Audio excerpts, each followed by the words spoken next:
Hello views, welcome to తాళ రుచులు. First time channel చూస్తున్న వాళ్ళు ప్లీజ్ సబ్స్క్రైబ్ చేసి మమ్మల్ని ఎంకరేజ్ చేసేయండి. ఛానల్లో ఫుల్ వీడియోస్ చాలా ఉన్నాయి, అవి కూడా చూడండి.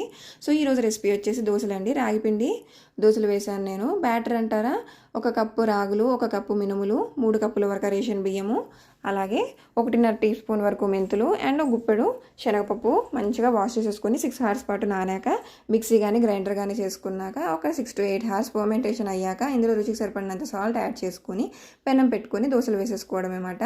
దోశకి ఇలాగా చిల్లులు పడ్డాయంటే మాత్రం మంచిగా ఫర్మెంట్ అయినట్టు, బ్యాటర్ మెత్తగా కూడా టేస్టీగా కూడా ఉంటాయి. సో దోశ వేసుకున్నాక అందులో కొంచెం కారము, మనం ఎంత కారం అయితే తినగలమో అంత కారము, అలాగే కొంచెం సాల్ట్ స్ప్రింకిల్ చేసుకుని 1 స్పూన్ వరకు నెయ్యి వేసుకొని ఈవెన్గా స్ప్రెడ్ చేసేసుకొని ఫ్లిప్ చేసుకోవాలన్నమాట. ఇదంతా కూడా మీడియం ఫ్లేమ్లో అవుతేనే, 2 వైపులు తిప్పుకోకుండా ఒకవైపే దోశ క్రిస్పీగా, పైనుంచి క్రిస్పీగా లోపల నుంచి సాఫ్ట్గా చాలా టేస్టీగా ఉంటుంది అన్నమాట. ఇందులో చట్నీ కూడా అవసరం లేదు.